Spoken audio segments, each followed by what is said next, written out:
Hey everybody, welcome back to the Wicked Sports Podcast for January 22nd, 2025.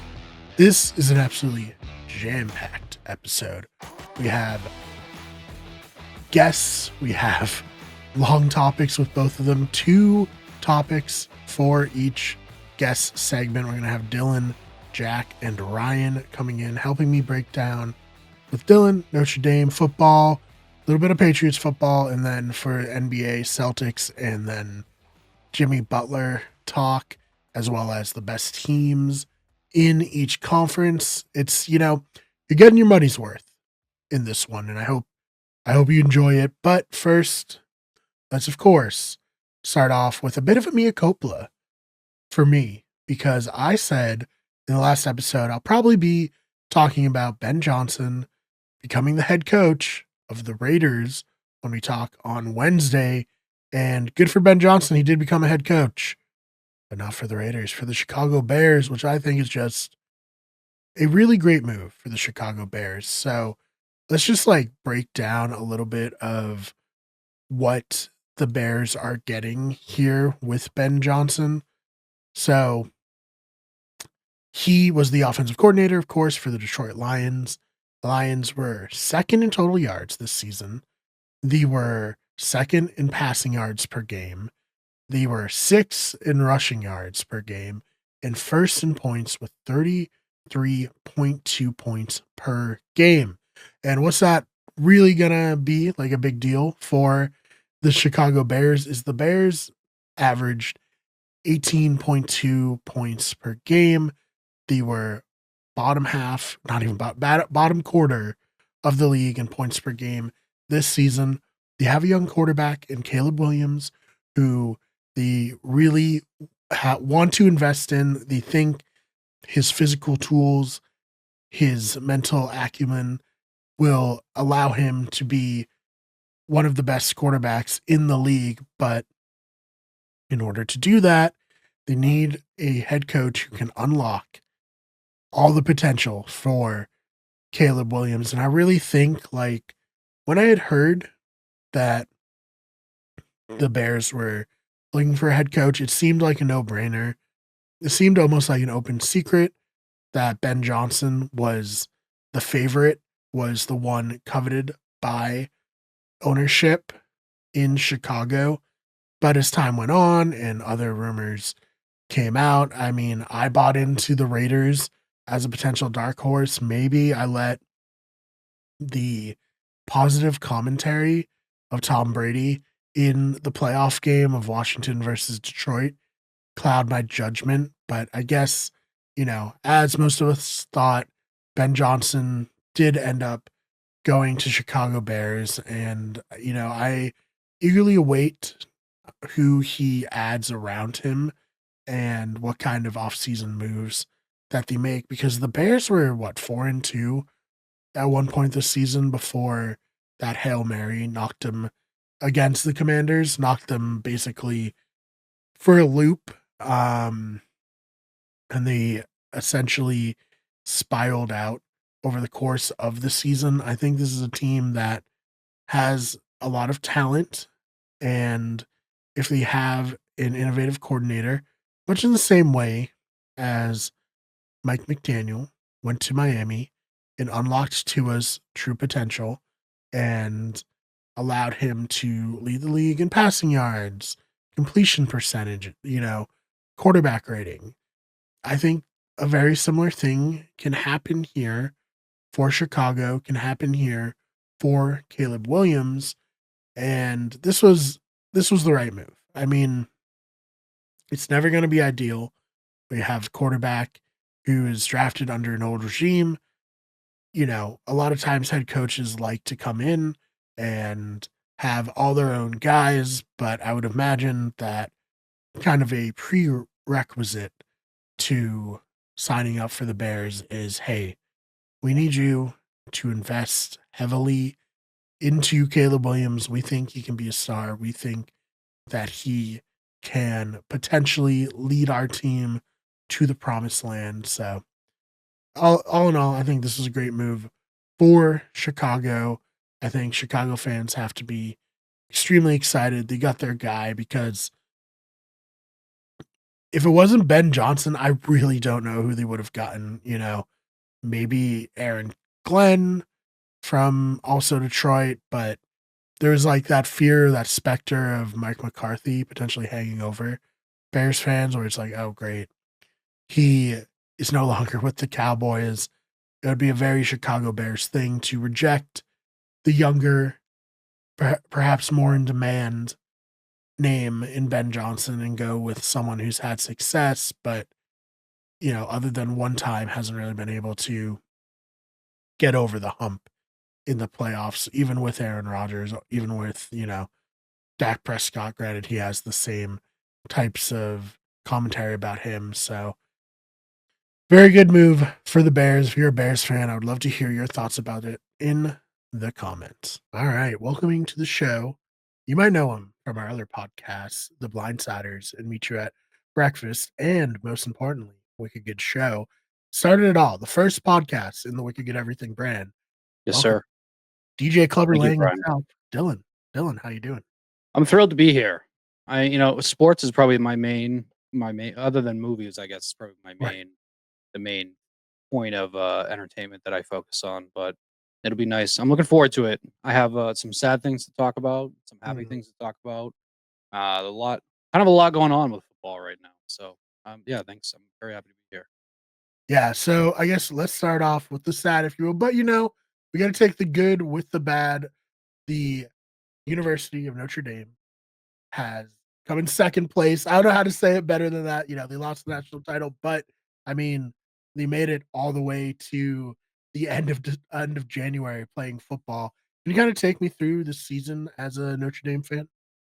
Yeah, so first things first, Ohio State deserves all the credit in the world. That's a very, very, very good football Yeah. team. I was just happy that Notre Dame ended up being able to hang around there in the end Hmm. because my entire life, even before that, they've pretty much have been out of these games. Since the dawn of this current century, they haven't won a national title since 1988. Hmm. Notre Dame impressed me a lot, but Ohio State for sure deserves all the credit in the world. That's a really, really good team. Ryan Day, I'm a big hater of Ryan Day, but he kind of got last laugh on this season compared to everybody else. The only thing you can knock him on is he lost to Michigan. Like, if losing to Michigan at the end of the season means winning a national title, I will take that every single year. I know Ohio State and Michigan rivalry is different, but I take natties over regular season wins 10 times out of 10. So all the credit in the world to Ohio State. I mean, Notre Dame just could not stop that offense pretty much up until the end. And Ohio State did nothing but put on points. And that final home run ball that uh, I think Jeremiah Smith caught. I think Hmm. he's the who caught at the end. That was kind of just Dagger. Yeah. the final dagger in the game. But um, yeah, I mean, for the first time probably in my life, I feel uh, the best I ever have with um, first 12 team college playoff. They make it to the national title. I mean, they started this game. If this was like a UFC fight, they started this fight with a massive haymaker. Hmm. Really, really, that first drive, Riley Leonard, just complete dominance up front. They looked awesome, but then Ohio State countered with, a four punch combo that just completely staggered us for the rest of the fight. Hmm. And Notre Dame just had no answers for Ohio State, and pretty much up until the end. And Brian Freeman, who I think is top 3 coaches in college football right now. They've been a second half team a lot of these playoff games, and I knew that they would make the adjustments, but Ohio State was just too good. Notre Dame's defense, both offense and defense, were just getting killed up front most of the game. Will Howard was just moving the ball at will. Every time Notre Dame went into zone coverage, there was a receiver getting open. Every time they were going into man, they were getting burned. And in between that, Will Howard was just running all over your team like he was Josh Allen. It Right. was just Ohio State deserves all the praise that they get, but I also think that Notre Dame has really kind of put themselves in a spot that they have not been in a very, very long time. Where I think that they've kind of proven that they deserve to be back in these spots. This is not at all like the 2012 national championship against Alabama, where Notre Dame really had no business being on the same field as that team. I think that they've proven they belong here. I think there's a lot to keep building on. A lot of this Notre Dame team is young. They will be losing two of their best defensive players into this draft, most likely, with Benjamin Morrison and Xavier Watts. So that is going to hurt. But I don't know. There's a lot to be happy about. I mean, you talk about the journey of the season. Obviously, they start the season with their biggest win, probably in like 30 years, beating Texas A&M at home in College Station against at Texas A&M. Massive win. You're beating an SEC team on the road to open the season. That was huge. And then obviously, the next week they come back and they lose to NIU at home, and that was just I was already completely out I of. remember you on Twitter after that game just being despondent. I was, and rightfully so. I kind of thought, this is typical Notre Dame. Nothing's going to change with Brian Freeman. Riley Leonard was not the answer. Mm, I was like, there's no way they're even going to make the playoffs at this point. And at this point, USC was looking really good. I go, they're not even going to end up beating USC anyway. The two loss Notre Dame's not going to get into the playoff. It right. doesn't matter. My world literally was coming crumbling. And at this point, the Patriots, I knew they sucked, even though they already beat the Bengals. So both football teams I had rooted for, it was just the end of the world. But then Notre Dame proved us wrong, and they rattled off, 13 straight wins after that. Got into the playoff. I thought they should have been a bit of a higher seed, but I mean, they ended up getting a kind of a great path. I knew Georgia was going to be a tough team for them to beat, but beating Georgia was kind of that was already huge for us. 'Cause once again, you're beating an SEC team in the playoffs. Um, Obviously, a lot surrounding that game with the tragedy in New Orleans, and Yeah. I was just really, really proud of Notre Dame winning that. And at that point, we were kind of playing with house money because I really, like I just said, I was not expecting Notre Dame to go this far to begin with, let alone be an Right. SEC team. And I don't want to hear, they're playing with their backup quarterback. I think that was still a very, very good Georgia team, and Mhm. I was really proud of Notre Dame beating them there. But then after that, we get to Penn State, and I really I knew Notre Dame had a chance against Penn State. I felt really good about it. But just once again, they won that game. They looked like crap in the first half. They had that drive at the end with Steve Angeli that allowed them to put points on the board.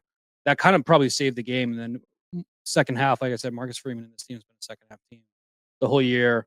They come back, they win that game, and then obviously we're in the national championship. And I gave Notre Dame a shot against Ohio State the entire time. I was really surprised the spread coming into it. I think started at it might have started at 9.5, moved to 8.5. I thought that was really high based on how Notre Dame's defense had been playing, how their offense had probably been overperforming at this point. But I really like their chances. But Ohio State looks so good. I think Ohio State had one of the best playoff runs ever. They looked incredible. I don't put this team above the teams I think the 2009 the team with Cam Newton, that would have been 2009, 2010. Mhm. I don't put them above the 2019 LSU Tigers. That in my opinion is the greatest college football team ever to win a national Yeah. championship. Right. Was that Joe Burrow team? Yep. But this Ohio State team, like they deserve all the credit. I hate the conversation about them having a $20 million NIL payroll, maybe potentially higher. I mean, I think that's the current state of college football. I don't think that unless there's going to be regulations on like a salary cap or something like that for the NIL, I don't think that they should be knocked for that because Notre Dame, they've already said Notre Dame said, we're never going to be the people competing. Their whole thing is we're going to be going through the recruitment, and I think obviously clearly it's starting to work for them.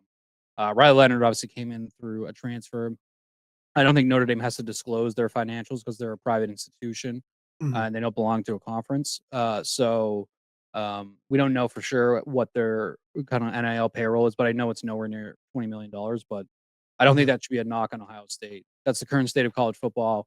I would hope my team, if they have the money to spend and are willing to spend it, would go in and spend as much as possible. Yeah. So, We I just mean, gotta get the Pope involved. We gotta get him to be a big college football fan. I it I do think that there needs to be some sort of cap. There needs to be more Yes. regulation on it. College football, I think, is in a great spot in terms of entertainment. I think in a Mhm. few years, we're probably going to see a break off of the SEC and Big Ten. That's like all the rumor.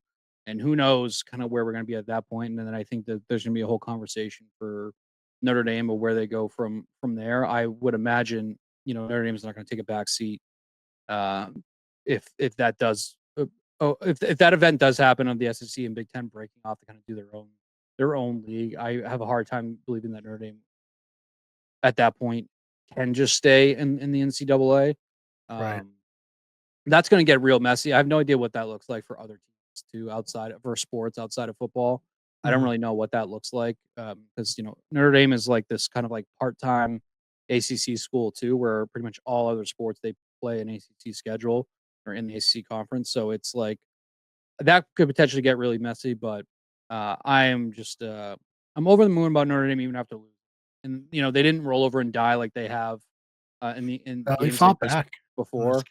They made it And I fun. think part of the frustrating part too, because I do think that, you know, after they threw that first punch against Ohio State, when they got countered by Ohio State, like I said earlier, I just think that they were too staggered to come back from that. But Ohio State just looked, like I said, they were moving the ball at will. Right. And Kirk said it during the game that Notre Dame's offense was not designed, you know, come back from being down by 2 scores, 3 scores later Mhm. in the game. They're just not. And that's the truth. Riley Leonard uh, Riley Leonard carried the ball 17 times, 40 yards, and I Yeah. think 8 of those were the first drive. Mhm. Um, Ohio State completely shut down Jeremiah Love. Jeremiah Love had 4 carries for 3 yards. That was shocking. I don't think he was at 100%. I think he's been hurt since the Indiana game. Mhm. Um, but you know, they said that he was as close to 100%. So that was pretty disappointing. Love obviously had that great run to I think take the lead against Penn State, where it looked like he was going down. And he just kept fighting and got into the end zone. So I Mhm. was really hoping for a bigger game for him, but even Jadarian Price, who was also a very good running back, just three carries for 13 yards. They just could not move the ball on the ground because they were getting crushed up front. And so I think when you're forcing Riley Leonard to then go to the air most of the game, uh, things aren't going to go great for you. Um, Jaden Greathouse was very surprising. He's a guy. He had the 2 touchdowns for Notre Dame. He looked great. This was kind of his big coming out party that Notre Dame fans have been waiting for. Mhm. Um, they're very similar to a team like the Patriots, where their wide receiver room is not great. Mhm. And this day and Thought you age, were gonna when you say very similar, they have a lacrosse player, playing wide receiver. too, yeah, former quarterback as well. They have on their roster. Yeah, it's just that wide receiver room is not a team that with Riley Leonard at quarterback is gonna kind of come back in a shootout. But Jaden Greathouse was great. 6 Mhm. receptions, 128 yards, 2 touchdowns on the biggest stage of the year. So that's I'm kind of taking those positives as we go. And Jadarian Price will seemingly be back next year. Jeremiah Love will be back next year as long as none of them transfer because they were both true sophomores coming this year. Mhm. Jaden Greathouse will be coming back. Uh, uh, Eli Raridon, who's their backup tight end, will be back. Um, Jordan Faison will be back, assuming none of these guys transfer. So they have a lot of people coming back, both on the line and in skill positions. I think that they're going to be a very, very good team next year. It's all going to be about what they do with quarterback. My assumption is that they're not going to go to the portal. They're going to have Steve Angeli, who was the backup this year, kind of go into a quarterback battle with CJ Carr, who Mhm. is their big up and coming quarterback, who's the grandson of Lloyd Carr. Um, uh, they have another who's currently actually third string right now, Kenny Minchie, who I like a lot, but I don't think that he'll be in the running. He's a guy I wouldn't be surprised if he transfers, but I think going into the spring, it's going to be CJ Carr versus Steve Angeli. My assumption is if Angeli doesn't get the job, he'll transfer because I do think Angeli will be a decent quarterback elsewhere.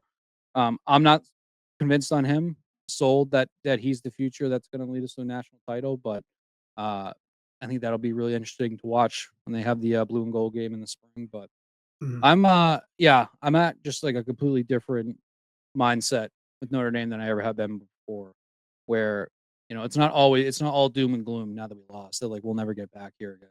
which is what Right. I felt like after that Alabama national championship a couple years ago. That one It was especially bad because they had like the whole Manti Te'o thing happening in conjunction with it, and that was just that was rough.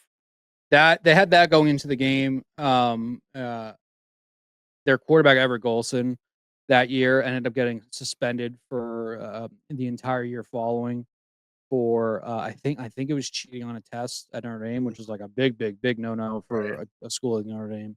And I do wonder if they kind of knew that going into it. Notre Dame just had no business being on that. They deserved to be in the national championship game.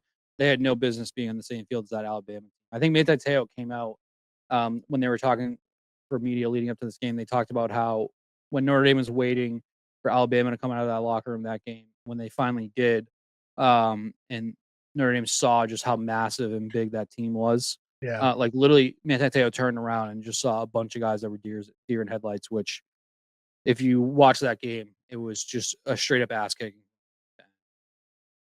So something's different with Notre Dame now. I really truly believe Marcus Freeman's going to win a national them. Mhm. I think we finally have gotten over the hump of kind of being a laughing stock, of being a team that's always overrated, that doesn't deserve to be here, where we've shown that we've deserved to be here. I think now it's just a matter, and we've seen what we have to do to now take that extra leap to beat a Mhm. team like Ohio State. We need to have the air attack.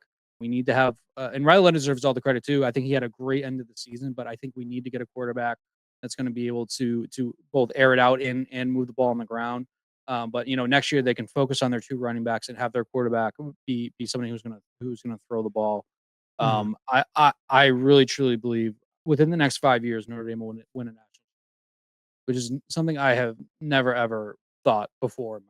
So, Right. um, not since Brady Quinn, the Brady Quinn's year. Like if they had beaten USC, I think in 2004, either Mhm. 2003 or 2004, if they had beat USC that in that game, that was a big Bush push game where to win, Right. take the lead. Reggie Bush, Matt Leinart got pushed into the end zone. Mhm. Um, uh, Not since then have I really thought that Notre Dame had a shot at winning that chip, and I really truly believe that now.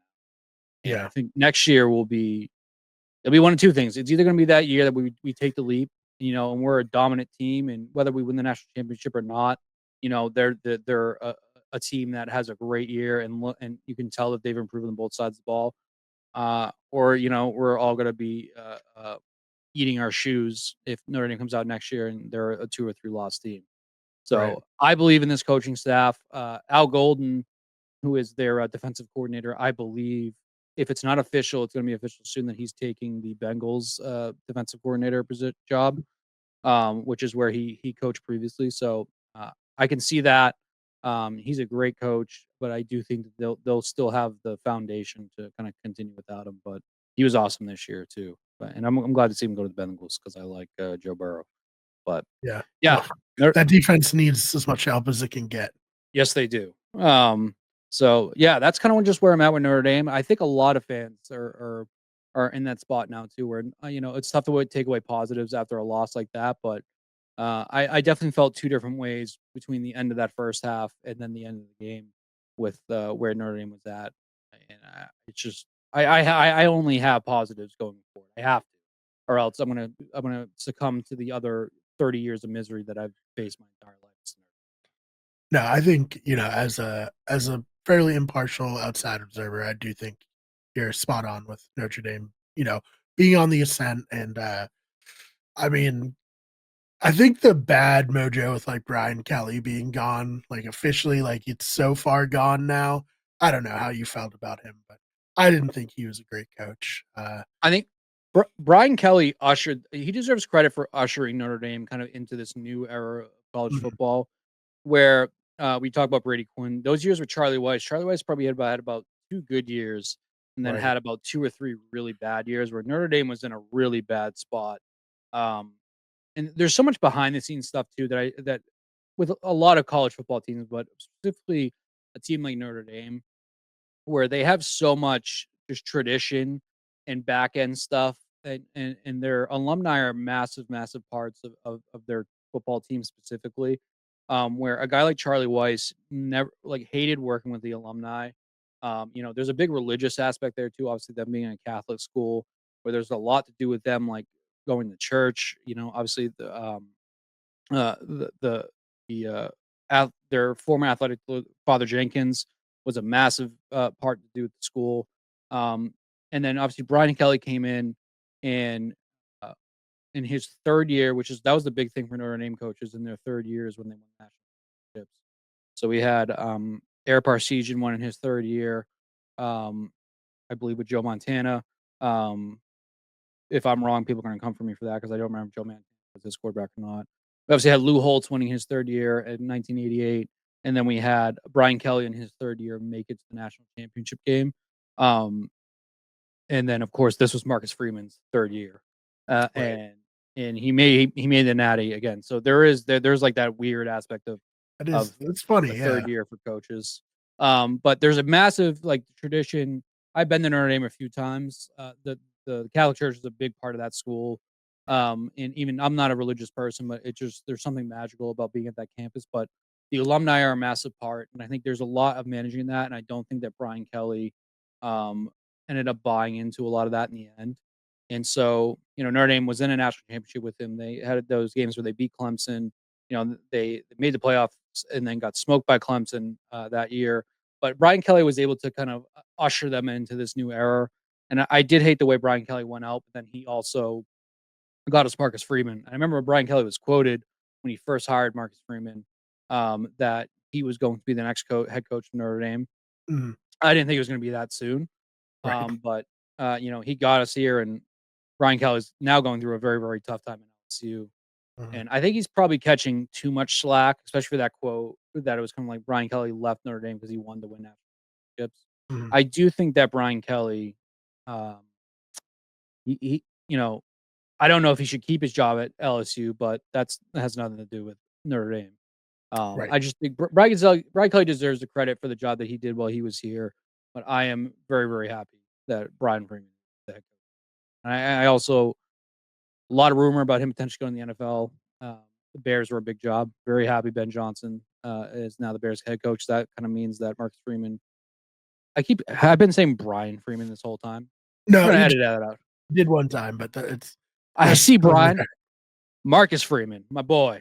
Um, uh, uh, Marcus Freeman he's a guy that has bought into all that tradition with Notre Dame. He's brought back a lot of traditions of like things they used to do. The big one is walking from the church to the field house before Mhm. games. That's a huge tradition for the team that he's brought back, and he works well with the alumni. So Mhm. Marcus Freeman is just he is the guy going forward. Awesome. Love to see it. So hopefully we'll keep covering Notre Dame as long as you want to. I'm super down. 'Cause we don't have a college football aspect of this channel, and like I don't have the deep knowledge of college football like you do. So it'd be great if you're up for it. I'd love to be back, and then next time I won't call him Brian Freeman like I just did like 3 Just or one 4 time. times. It's all So right. when you All post this on TikTok, put like an asterisk saying Mhm. Dylan clearly met Marcus Yeah, Freeman. yeah. I think people will understand. It'll be And I all right. also think I incepted myself of Brian Kelly and Marcus Freeman, merging them into one, and that's not Mhm. right. That feels Doesn't that help feels like that my abuse. name is Brian is on the Yes. screen. Well, Like, Brianed out, so it's not yeah, accurate. yeah, imagine how I feel, Dylan. Gotta live with this. But all right. So from the college football to the NFL, you're also a huge Patriots fan. Patriots fans, I know, and Pat's going through a tough time for the first time, probably in like a lot of fans' lives. They had such a dominant 20-year run, and now things are going bad, but they might be on the up because they're bringing back familiar face and Josh McDaniels. What is your like off the top reaction to hearing that Josh McDaniels is going to come back? All aboard. All aboard the train, Josh McDaniels train. I think that, we talk about tradition with Notre Dame. I do think that when we kind of cleared house last year, uh, turned castle, the keys to the kingdom, the castle, everyone's house over to Gerard Mayo. Very unfair for him. He was kind of set up completely to fail. I think that we kind of lost a bit of our identity, even though I think Robert Kraft and Jonathan Kraft are they're all about being the face of the franchise when things are going well. But it seems like they kind of just took a back seat this entire past year. And I think that we've lost our identity as a team. I am very, very happy to be bringing back 2 former Patriots, both a coach and a player. I think Vrabel I think Vrabel immediately is probably the second best, coach in this division already. I do think I am not a big Sean McDermott fan, but he deserves credit now that the Bills are back in the AFC Championship He's really game. good. Um, I am not sold that in like 2 or 3 years that would be the same statement. I really do believe that Vrabel, um, is a great guy. He should have got the job, last year, for whatever that Right. whole dumb reason about how, uh, Kraft said that Rob Mayo impressed him when they went and visited, like, Israel or Jerusalem or whatever it was, and, like, that Yeah. was, like, 7 Yeah. years ago. It was dumb. They didn't go through the process. The Patriots have, like it was a mess over there, and so I think bringing back 2 people that know this system, I think that they'll bring the best parts about Belichick. I don't think that it's gonna be the situation like it was with what's his name when he went to Detroit, um, uh, uh, Mr. Pencil in the ear. I'm like, I'm gonna call him Brian again. Uh I don't Yeah. think it's gonna be that scenario where he, like, walks into the first thing he does with the team is put Matt all his Patricia. rings. Matt Patricia is put the rings, on the podium like he did in front of his entire team saying like, "Hey, I fucking earned these. What have you guys done?" It was just the most like it was the reverse. Like you take the worst traits about Belichick, and I just don't think you're gonna get that with McDaniels. I think McDaniels, all in all, even though he seemingly is just not a great head coach, I do think that he is a very, very good offensive coordinator. The key is gonna kinda be to not try to make Drake May Tom Brady. The key is gonna be to shape Yep. the offense around Drake May's strengths. And, I imagine with Vrabel and him, that's something they talked about, and it was a mistake that they tried to do with Mac Jones, but even if you look at Mac Jones' rookie year, he had Josh McDaniels, and Mac Jones, that was the only good year of his career with the Patriots. So, Pro Bowl. um I pulled a stat in preparation of this. Patriots this year, 17 points a game. That year, the last year McDaniels was there, 27.2. Completely different team, completely different offense with him. And not for nothing, McDaniels completely revamped the offense for Cam Newton. And it was working really well until Cam Newton got COVID. And then, stuff started going poorly from there. So I think like he's a bad head coach, sure, but he's a great offensive coordinator. he and that Cam Newton year too deserves a lot of credit also because I'll always have that Cam Newton against the Seahawks. I think that was either Yeah, Sunday Night Football or Monday Night Football. I always have yeah, that game yeah. where he 310 yards. They lost, but like that was I was like, oh, maybe the Patriots are gonna do something this year. Yeah, it's and there's a lot more to settle out to now. Like they're the DC they hired, the Detroit Lions defensive line coach. I believe he worked with Vrabel in Tennessee. There's a Mhm. connection there. Obviously, anything touching the Lions this year is a plus. Very unfortunate how their season ended, but and I feel like that Ben Johnson might be a little bit of a fraud. But He scored 31 points. He had like I 500 yards of offense. I think that the Detroit Lions whole He like didn't throw defensive those picks. coaching stuff. Well, also, I'm pretty sure Goff had a concussion when they Yeah, threw him back. yeah, So, man.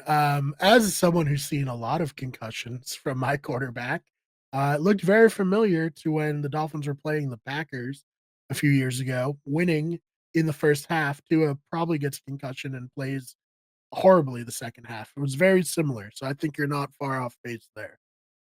and Terrell Williams, who they hired as a defense coordinator, he was with the Titans in Vrabel's final season. Mm, So there's that connection there, and just I think now, Drobman was a first time head coach. Um, uh, Covington, their defensive coordinator, first time at DC, and then you had like their ninth choice in Alex Van Pelt for offense coordinator. Which of those three, I do think Van Pelt probably had the best year, but I think there's this coaching staff is bringing leadership, is bringing years in the league as coaches. Uh, I think that they're gonna get the most out of this squad that they have now, but a lot of this season depends on what they do in the draft, what they do free agency, you know, big your Dolphins is a big kind of like the hypothetical floated out there as the Patriots trading for Tyreek Hill. Um, y- I It'd be am not the it'd be biggest. tough just because the cap hit would be really hard for the Dolphins, but maybe. I'm I'm not the biggest fan of. I'm not a fan of Tyreek Hill, but I Mhm. feel like your Patriots are at a desperate stage right now where they need a playmaker to come in like him, and so I would give away a future first, pay him a new contract if that meant getting 2 or 3 good years out of him before Yeah. it all fell apart. But my I preference is do think probably if the Dolphins can get a first round pick, they might just take the cap hit because they gotta kind of evaluate and reposition a lot of stuff, you know? definitely not trading this year's 4th overall. I wouldn't do that. That'd Right. be insane. Yeah. That'd be But a insane, future yeah. first, combination of second, sure. I my preference would be T. Higgins, just be for both of Mhm, like locker room kind of like Tyreek Hill. I don't like. There's a lot of baggage that comes with him, but mhm, he's the. I'm not saying T. Higgins is a more talented wide receiver than Tyreek Hill because he's not. But I think at that point you're not giving up a trade and you're paying, and so mhm. the bonus is T. Higgins. I don't necessarily think T. Higgins wants to come to New England. I could be wrong. Um, I feel like if you have the chance to either stay with the Bengals or go to a competitor, and then New England's like that third choice, I think you're taking one of the two first choices. But Mm, I would be happy to get Hill, but and my draft preference would be Abdul Carter from Penn State. I watched him play against Notre Dame with one arm, and he was literally just he was drilling that line the whole game. yeah. So He that's my had a preference of Abdul amazing Carter. game. I'm not pro Travis Hunter. I just don't think that solves any of the Patriots issues because I don't think Travis Hunter's number one receiver, and I think that I think he's going to be a pretty good corner. But they already have Christian Gonzalez, so that's just not a need for that. They need a Sure. pass rush, they need O line, and they need receivers. So that's I think Vrabel knows what he's doing. I think Josh McDaniels is also another great eye for offense, and I think that combination is going to whether it's this year or in 2 years. I think if the Patriots don't at least increase their wins by 3 to 4 wins this year, I would be shocked just purely based off of coaching staff and the hypothetical improvement to the roster that you'll get. Dolphins probably So getting worse this uh, offseason, like, it Jets ain't should going be. anywhere. Yeah, I Jets I probably not doing good either, yeah. If the Patriots do everything right this offseason, they could be a wild card contention type team. And this will be a big Sure, year for yeah. Drake May too. If this is year 2 is the big leap year for a lot of these elite quarterbacks, Mhm. and I think that's I think something feels different between him and Mac Jones, where I feel like They're very different quarterbacks, yeah. Drake May, like, I do think that he's a guy that is going to immediately improve. He has Mhm. to kinda work on some of his decision making with the ball, but, you get him an elite wide receiver and a better O-line, I think that this offense can surprise a lot of people. Yeah, no, I agree, and I think, like, Josh Allen was okay, then they got Stephon Diggs, and he was great, and now he's still Mhm. great without Stephon Diggs, but it took having, like, a true number 1 wide receiver to kind of unlock the potential of Josh Allen, so I do love the T. Higgins, idea, like you said, don't know. I think it'll be very tough for the Bengals to hold on to him just because of the cap room, but I don't know. Tyreek Hill, maybe. Like you said, he comes with a lot of baggage. One bad year with the Dolphins, and he's ready to leave town. Not ideal as a fan, but I think it should be interesting. I think this is a great move for the Patriots, and yeah, hopefully we'll have you back to talk more Patriots. Anything I will be else you back. touch on? No, we'll be back. We'll talk draft because then draft we'll have a Yes. better idea of, kinda have a better idea of who's staying in college, who's going. Mhm. We'll I'd we'll love to have this do at least like a top 10 pick stream that night if you're It'll be open fun. to it. Yeah, We yeah. did it in the past. Very fun. I mean, I love the draft, dude. So like such a fun time, especially as a fan of a team who's been in the trenches in the draft. It's always very hopeful. So And I think by yeah. that point too, I think the draft is, like Notre Dame has their blue and gold game, which is their spring game of like a scrimmage against the team itself. I think Mhm, it's usually um, late April, May. It's usually around that time. mhm. Yeah, around that time we'll have college football. kind of a better idea of what that off season will look like for a lot of these teams. So yeah, Yeah. spring that'll be a good time. It's Awesome. and go Bills. Even as a Patriots fan, heavily rooting for the Bills. I think the Bills are a Patriot rival only on paper because they're in division. The Mhm. Bills were Tom Brady's bitch for 20 years. I think Brady had like a 35 and like 3 Yeah, record 3. against That's them. definitely the losses. They're kind of like the little brother to the Patriots. Buffalo, I feel like they just have a very similar kind of like gritty fan base. So Mhm. I am finding myself for sure rooting for Josh Allen Bills, going forward. Anybody Yeah, but the Chiefs. I hate Philadelphia, so anybody but the Eagles too. So I so guess I'm I the guess I'm rooting Commanders. for a I guess I'm Yeah, rooting for a yeah, Commanders Bills Super Bowl. it'd be fun. It'd be at least unique to, I don't know, it's tough for me with the Bills just because 'cause they've fucking kicked Miami's ass, like, every time. Mhm. It's similar to how Tom Brady terrorized the Bills, Josh Allen has terrorized the Dolphins. Not been super fun, but then again, pretty boring watching the Chiefs march to the end every season, so we'll see there. Anything you wanna plug before you get on out of here? No, so listen, any Survivor or Traders fans, listen to our other podcast that Brian mentioned. Mhm. Um, Insiders for Survivor, and what's our new name? Meet You at Breakfast. Did you have Meet you at the breakfast? Yeah. Meet You at Breakfast for Traders. So definitely check out those out. Traders, very fun season. So I've good. really enjoyed watching. Enjoyed talking. Check me out there, and I'm on DJ Clubberlang on Twitter and on Twitch. Awesome. Yeah, that's Better Radio, where you can find all those podcasts, including Wicked Good Show as well. And yeah, uh, thank you so much for your time, Dylan.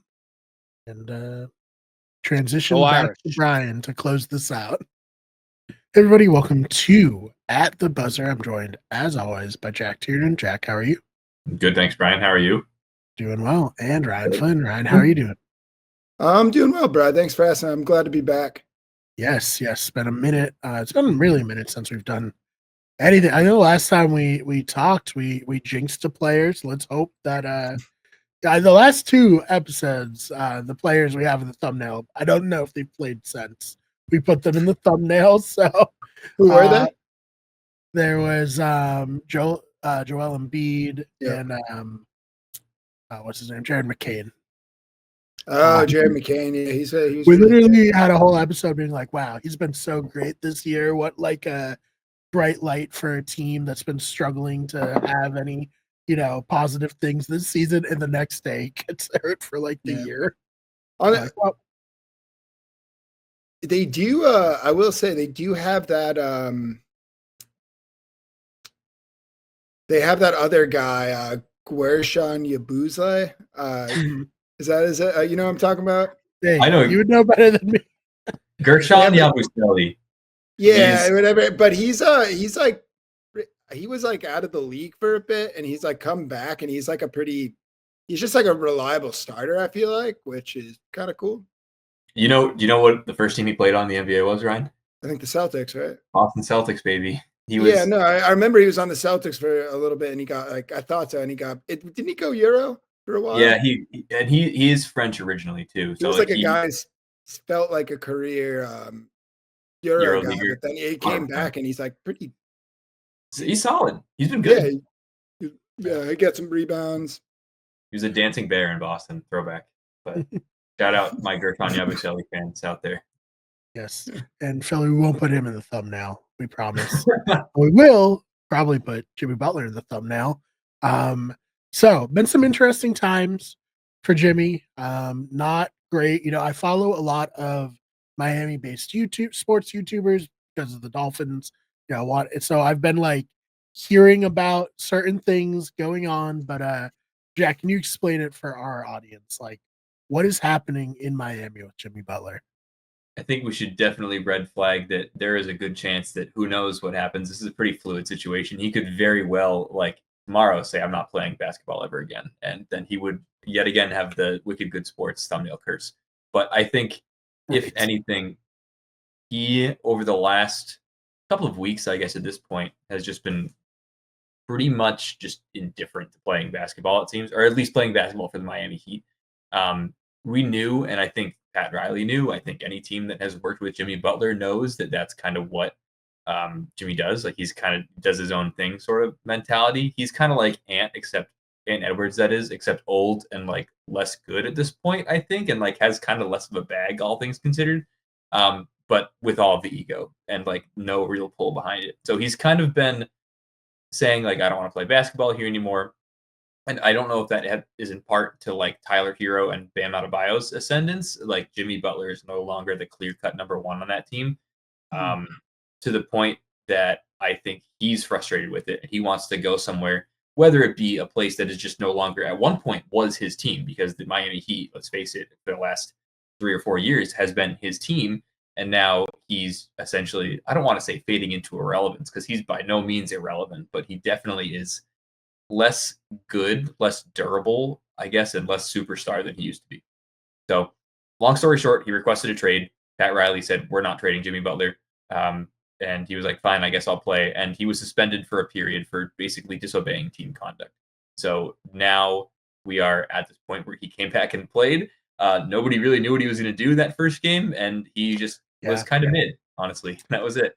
Yeah, that was the we got the famous tweet, the Chiron that said there's a palpable dread about what Jimmy Butler might do when he came back from his 7-game suspension. Awesome. Love that. Love that someone said that about him. I mean, Ryan, do you think this is something that will be remedied, or do you think this is headed toward a trade? I think it's kind of got to be a trade. I think with the way Jimmy and Pat Riley are, the thing is, it's like if it plays out for like a longer period of time, I'm just not sure that Jimmy's gonna want to. I'm not sure Jimmy's gonna willingly play. He already doesn't willingly play consistently. So like, I don't know what that looks like because he's just gonna be like, I'm hurt, or he's just gonna. Are they even gonna play him? Because he's not gonna put in all his effort.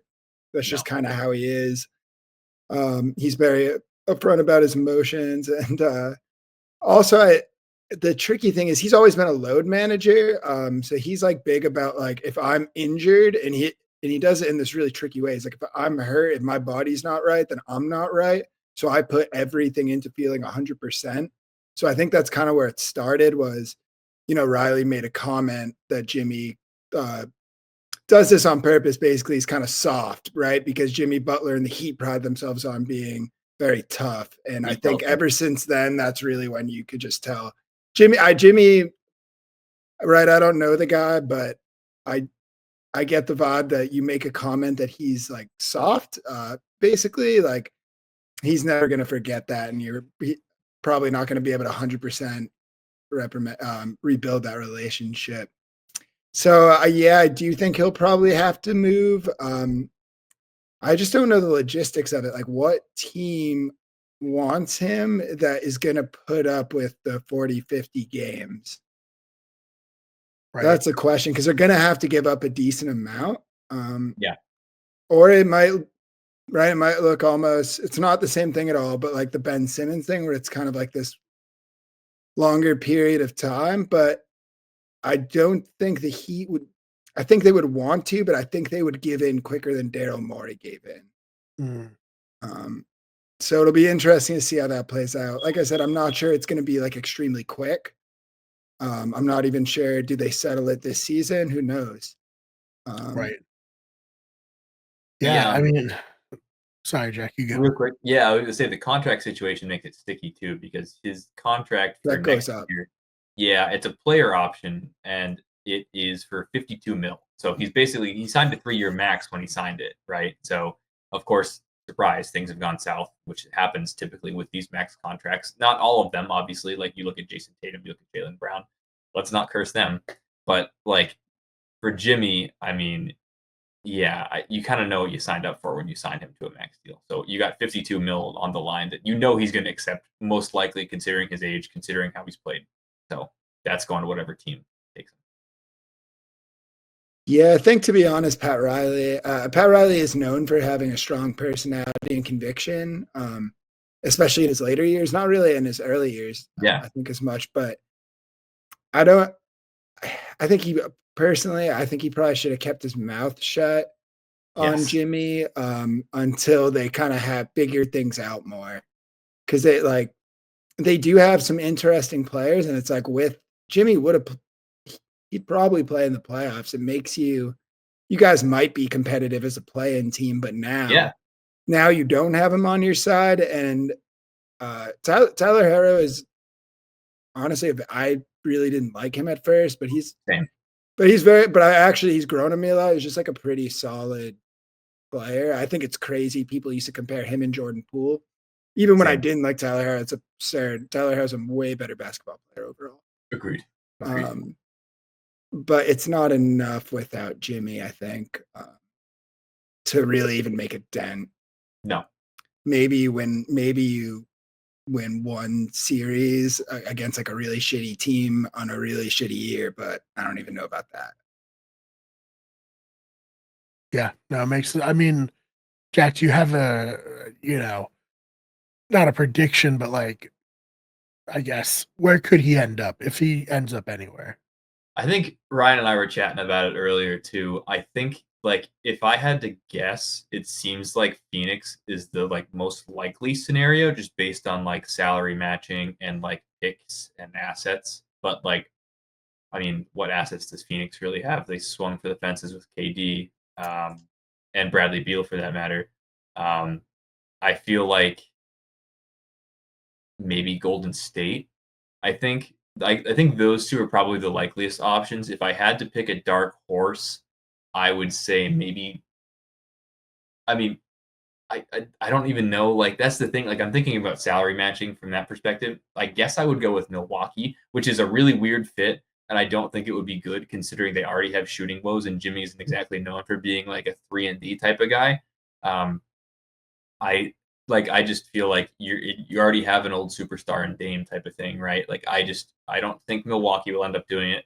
I don't think Golden State is going to swing for a dude like Jimmy Butler because that again, like I think they would rather wait and like break the bank for somebody who actually is going to complement Steph well enough because Steph's durability is okay at least for the time being, and like his game isn't dependent on like being physically like bruising, so like he can hold up a little bit longer, hopefully. Um, and then I guess you look at Phoenix and like you think about kind of disgruntled guys like Bradley Beal coming off the bench for Phoenix, which is kind of weird to think about. Sort of that like declining superstar at this point, like was traded from his original team that drafted him, kind of sucks now. Not, I don't want to say sucks, but like he's not as good as what he used to be. Is also on a, like a max deal. So where do these guys go, right? If you just do the 1-for-1 and say, okay, that's kind of what it is, and then eat each other's salaries, or where do you go from there? Is there a pick attached to either of these? I mean, I think Jimmy is more of the liability just based on age and performance. So I think Miami would have to give up a pick, right? But at least one, maybe a first and a second. But I don't think either of them really have any near future first, to be quite honest. So we'll see about that. Yeah, Ryan, do you have anything to add to that part of it? Yeah, just that the Suns, I guess right now maybe seems the most likely, but the thing is, basically Miami has to just eat it. Do like Yeah. a Beal for Butler type of thing with some other stuff. The honest thing is I just don't. I don't really see why you would want Bradley Beal in Right. Miami. I think because like you look at the problem they had with Devin Booker and Bradley Beal in Phoenix, they're going to have that more so in Miami because I actually think like Devin Booker is probably more of a point guard than either of them. I mean, I think Harrow can play point guard for sure, but I think you're going to have the exact same issue. And again, Harrow, Beal, and Bam doesn't exactly like put the fear of God in anyone. No.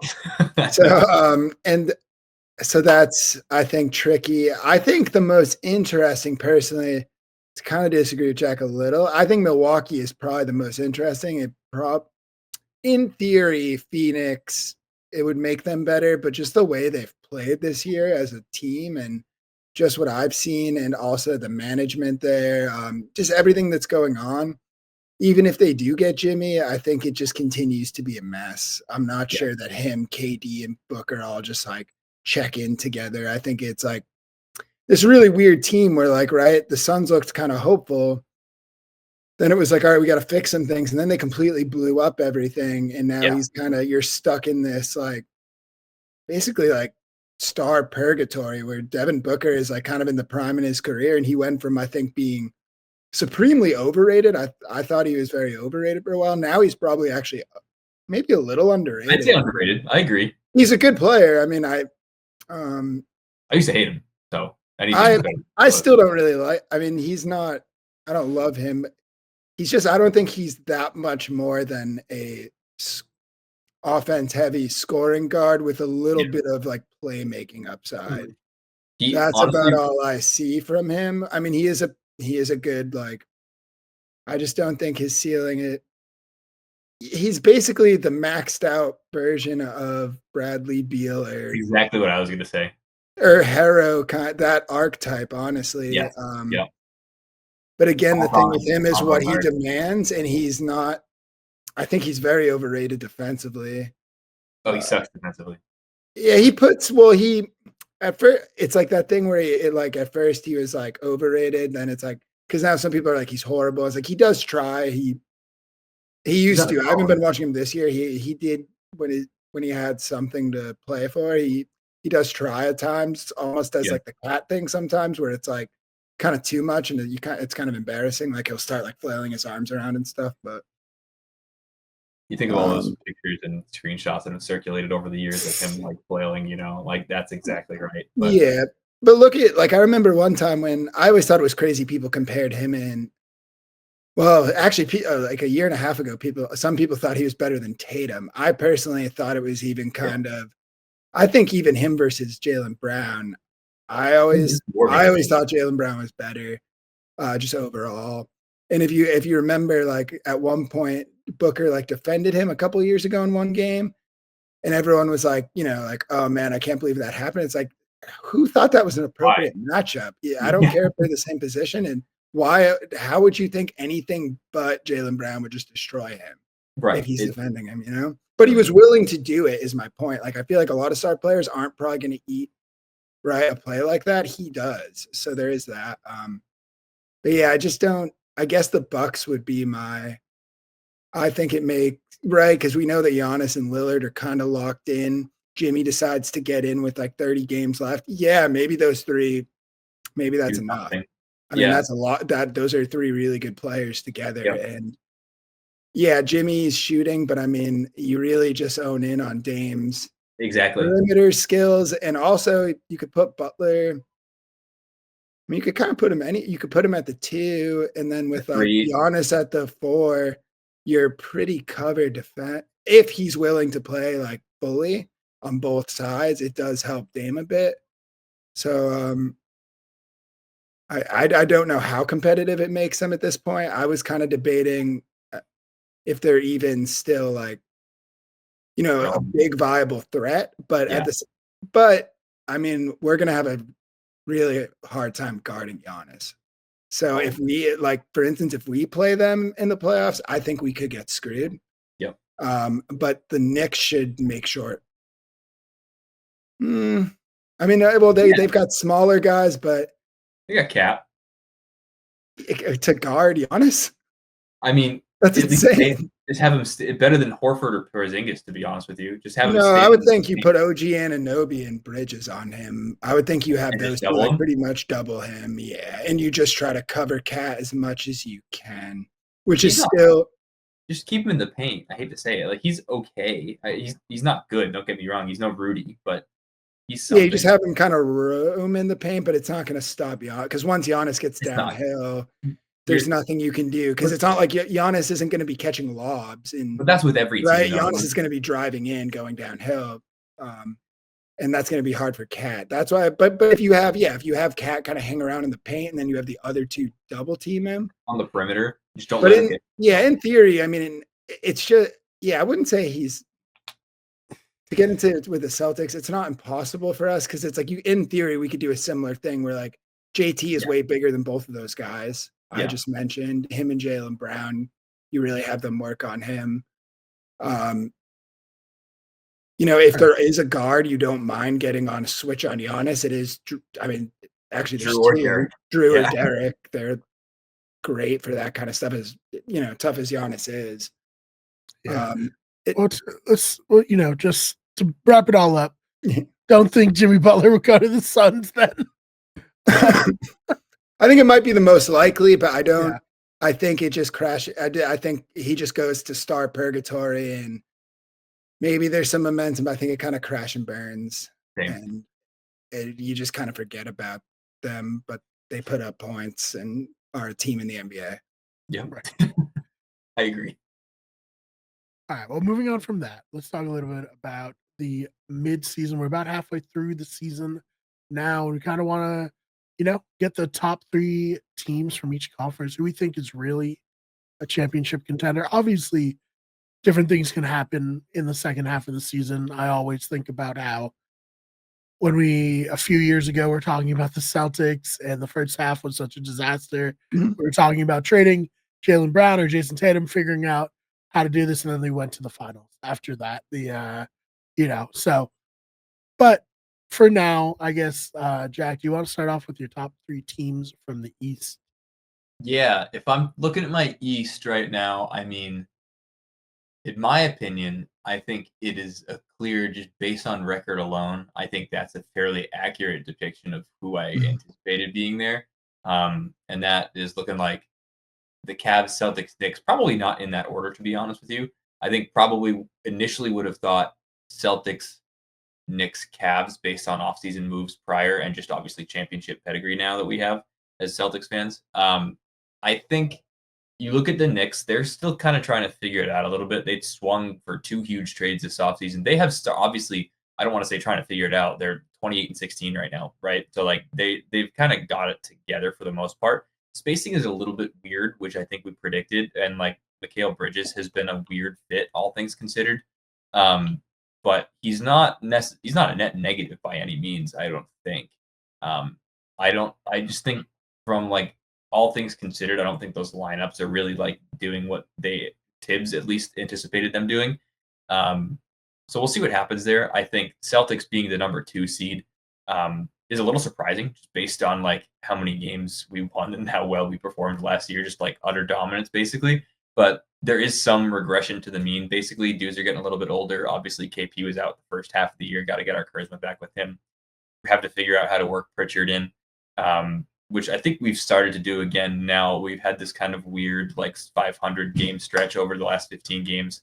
But we just routed a couple dudes the last couple games we played, and then had like a really ugly loss to like Toronto. And I'm like, okay, what's kind of happening here? It's the Celtics play well against good teams and play bad against bad teams, like that we have always known, unfortunately. But if that's any consolation prize, like we have done well in the years past, at least last year, I could say. So hopefully this is just kind of locking in. Even Steve Kerr said it after getting snubbed by Jalen and Jason. He's kind of like, this happens. Like this happened for the Warriors during our dynasty, right? Like this happens for championship teams, like really good quality teams. And you got the Cavs, right? And the Cavs have been a juggernaut from the get-go. 6 losses and 36 wins is just insane. Like I don't really have too much to say beyond that. Like that's we're probably like at the actual midway point of the season, like when it comes to games played. So like 42 games in and you have 6 losses. I don't care like what team you are. That's really impressive. They were a team that kind of had to figure out how to work in Mitchell last year. And they definitely did this year. Like he is able to take over and able to like distribute and like get it to other dudes. Darius Garland is playing a lot better. Like Evan Mobley's has taken a step. Like it's fun. They're a fun team to watch right now. They remind me honestly of like last year's Celtics. Like they have it kind of figured out and they are firing on all cylinders all the time. Ryan, would you agree with those top 3 in the East? Yeah, I think right now, like the Celtics, probably it's hard to even say upside because I just don't know with the Cavs. But I honestly would probably put the Cavs at 1 right now, just because they've been so good. And right, the Celtics are kind of in that like season after a championship woes, where it's like they kind of play with their food. They're not always there every night 100%, but you're ultimately not really worried about them. And then third, yeah, I don't think there's anyone that can quite touch the Knicks. Like I said, I don't think the Bucks. I just don't think the Bucks are there. The pace, honestly, I believe at the beginning of the season, I had Celtics, Knicks, and Pacers in that order. Me too. That was Yeah. at the start of the season. However, like a couple really unpredictable things have happened in this first half. The Cavs, so I never would count them out. I wouldn't say that I'm shocked that they're really good, but I think I had them 6th or 7th because last year they struggled. No, they weren't all 4 players weren't playing together consistently. Jarrett Allen does limit you in as in modern basketball, as the type of center he is. And Mobley, I hadn't seen any indication, and I still don't think he's fully gotten to that point in shooting they would like him to at all. But it's they just worked it out this year, and they have like a lot of talent. Garland looked horrible last year after I was really high on him a couple of years ago. So yeah, I think it's tough to say with them, but I think like you look at this record, it is just like half of the season, but they've been amazing, and it just kind of I think it speaks in itself. I think they're like right when I say a one, like I guess they're technically kind of a soft one, and yeah, the Celtics might overpower them in the playoffs. We'll have to see.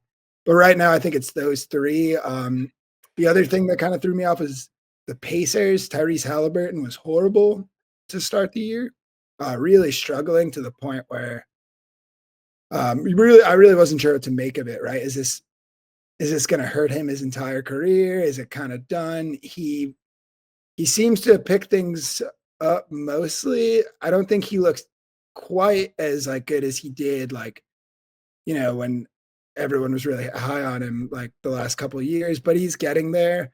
So I think they're a fringe team. Honestly, I think like a top 6 is a more interesting debate because you've got some teams. You've got them, Orlando, or is Orlando, are they all coming back? What does that look like? The Hawks are kind of scrappy. I kind of wonder if they might be a team, if they might sneak in for a run again. Yeah.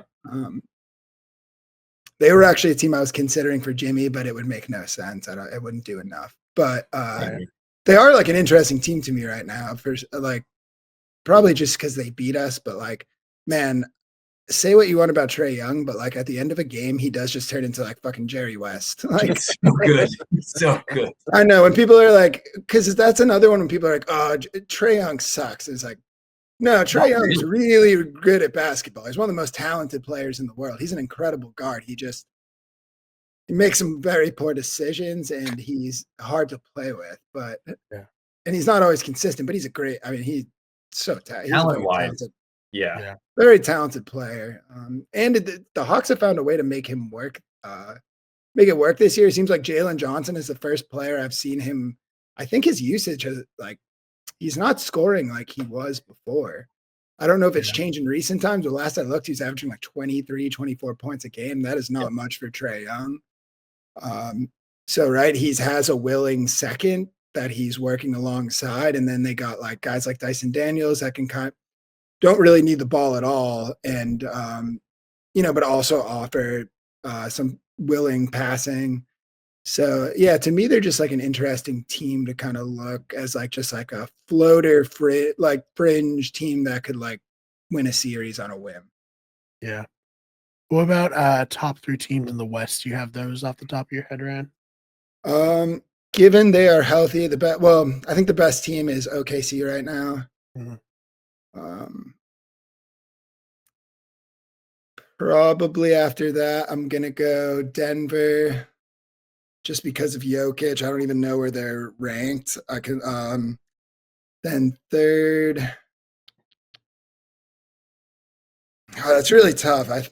Third, I will probably go I'm gonna say Grizzlies right now, just because at the beginning of the season, what kind of scared me is like, right, Ja didn't really have his jump back, I thought at the beginning of the season, but you kind of forget it's not like certain players where it's like he still looks good even without the crazy athleticism, in the sense of he's a great point guard and decision maker, and he's very crafty.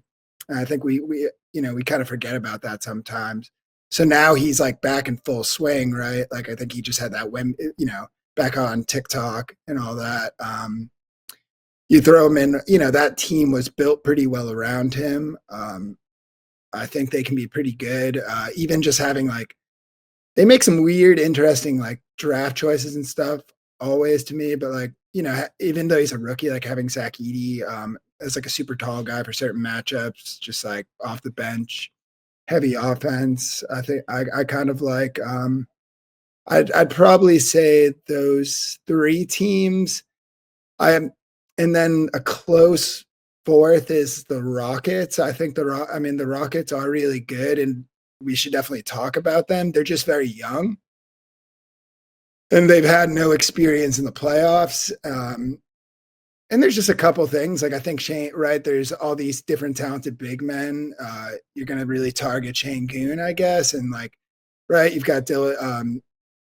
Jabari Smith seems still a little unsure of himself. Like he's still figuring out fully who he is.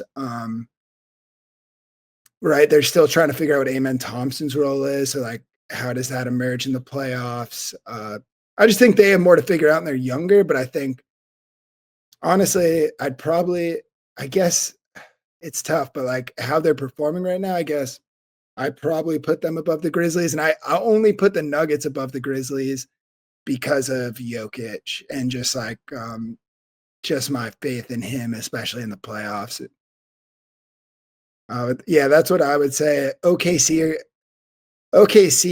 it depends. Like, what is Chet? I think Chet is coming back, but like, when he's there, that makes a huge difference for them. Definitely. I mean, actually, Isaiah Hartenstein's been really good. Yes.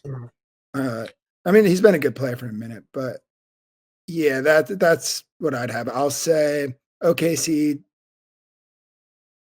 Denver. I'll go Houston, then Grizzlies. I think the Grizzlies are more viable as. No, I'll go Grizzlies then Houston. Sorry. Jack, how do you feel about that? Ryan just last second changed to the exact order that I had, if I'm being honest, because that's what I was thinking. The same reason, and I'll start with the bottom and work my way up. Just Houston in general, I think they're a little bit too young and a little bit too inexperienced. I think, whereas Memphis kind of has a little bit more of, I guess, for lack of a better term, they kind of have that more of a dog mentality, and that's like you think about people who we didn't even talk about, right? Like when you look at the Memphis Grizzlies, you think John Morant, you think Zach Edey, to be honest. You think Jaren Jackson, right? I think Desmond we didn't even Bane. mention exactly. We didn't even mention Desmond Bane. Like Desmond Bane as like one of the third, tertiary, like fourth options on that team. Not even fourth, like offensively, he's probably your two option. But like you look at like as when you say like best players, Desmond Bane probably doesn't come up in the first two, maybe even three players, and that's impressive because he's a good player. Desmond Bane is a really solid basketball player. So I'll stick him above the Rockets. I like the Rockets in the long term. I ironically between those two teams, like it is known that I hate Dylan Brooks. I think most of the NBA hates Dylan Brooks, but like he is one of the better players for that team when like in his role, I guess you could say. Like he comes in, he is like from a 3-and-D perspective, like he shoots it decently. He's not like terrible, frankly. I think just in general, he fits that role really well. So kudos to him. I can't stand him, but they're a fun team to watch, obviously. That's the only thing I haven't with them. I haven't watched him enough this season to know what's his percentage in his shooting at, because that was in Memphis. I mean, he was just shooting at a really high clip. There were just like crazy ones. Like I think it was like 2 seasons ago. He shot more threes than like James Harden, Luka Doncic. Yeah, there was a couple others, and he shot the lowest percentage. And the second lowest on the highest usage was also Fred VanVleet, I remember. But yeah, but I think that was just a bad year, and it was just a funny stat to match the two of them together. But yeah, that's the thing with Brooks is just like I mean, I'm not going to take credit for this. I heard this somewhere. I think it was like a journalist on the Ringer posted on Twitter. It was like saying Dylan Brooks is Marcus Smart is Dylan Brooks if he went to therapy. It's pretty like as Celtics fans, I think that's like super accurate. It is. And that kind of just tells you like Dylan Brooks issues are like Marcus Smart's amplified. Yes. And like I don't care what anyone says. I have never seen Marcus Smart really take it. I don't think he's a cheap shot guy at all. I think he played very tough, but and he was physical. But Dylan Brooks does take cheap shots, and he's been That's kicked out for it. But apparently that's why Ime Udoka and him are a good match. it's similar to you like cheap shots. Ime at least does, right? And I think if you look at like the efficiency for Brooks is up a little bit, and same with Van Vliet. And I think, like you said, it was a bad year, Ryan. At the same time, like they actually pair it with each other decently well because they have dudes who, like, when it comes to high efficiency, you have Şengün, who is just like an absolute. He can do whatever he wants, like offensively in the paint. And I don't mean like bully ball necessarily. Like I mean like he just does weird shit and it works out all the time. It's like I don't want to say like the mini Jokic comparison because I feel like that's comparing like a god to like baby Hercules. Like you don't know what he is yet, but I think it's a fun concept to toy with, and that's why I like Houston. I think they're not Yeah, quite this for me though. Yeah, you got to see where Şengün goes. What kind of impressed me about Ime is I was kind of wondering, I was like, man, I hope he doesn't step away from Şengün. Like, right? Like, for some reason, I had that fear. I was like, I wonder if he's going to go in on these other guys and kind of like, because Şengün was at that time kind of becoming almost like they didn't really have an identity even with like Kevin Porter Jr. and all of that. And it was like Right. pretty clear, like like Şengün is basically like I got this and was like starting to run the team a little bit on offense. And what is interesting is I think he actually they've upped like Ime upped his usage, but I would say since then he's been doing a little less of like the kind of Jokic passing role, just a little, and he's been more hammering it in the paint, which is interesting. I think it's like, hey, if you're going to be this type of player, you first have to establish yourself as a definitive scoring threat. Because the way that we're going to open up your passing lanes is if everyone thinks they have to stop you scoring, or if that you're always a threat beneath the basket. So they've been working on that with him. But again, it's like kind of fleshing itself out.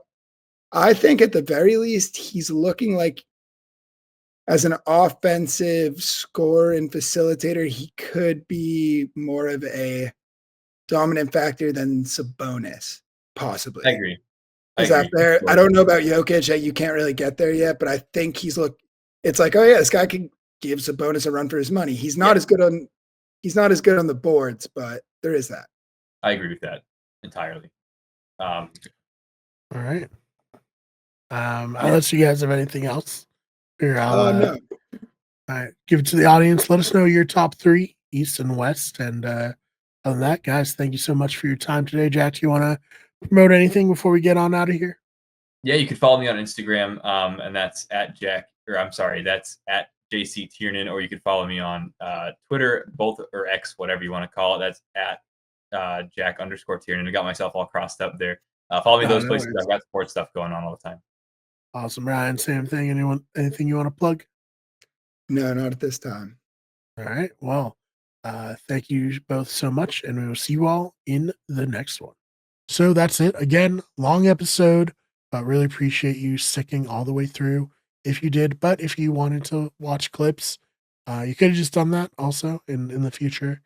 If you want to just watch clips, we're going to drop each segment as clips on the channel. But thank you so much for listening to the Wicked Good Sports Podcast. Check out the main channel, Wicked Everything.